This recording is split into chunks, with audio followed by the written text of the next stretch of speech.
I was born in Boyacá, Colombia, and I am 20 years old. My stomach was like 7 months of gestation. I faced health complications.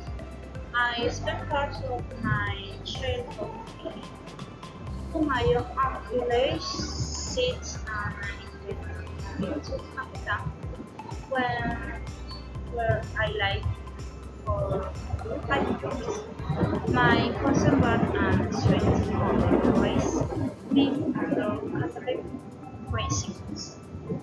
I am the mother of a 5 years old college.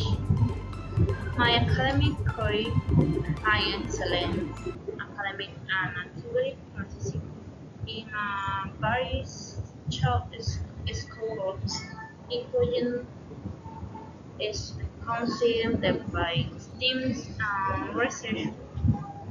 It's led to participation in several exhibitions and competitions.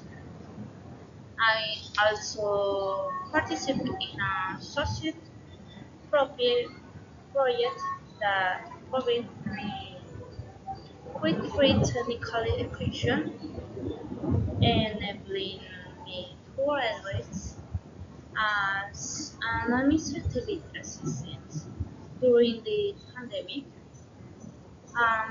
Driving to participate in activities that contribute to my personal and academic growth. I consider myself persevering and capable of achieving my goals despite challenge.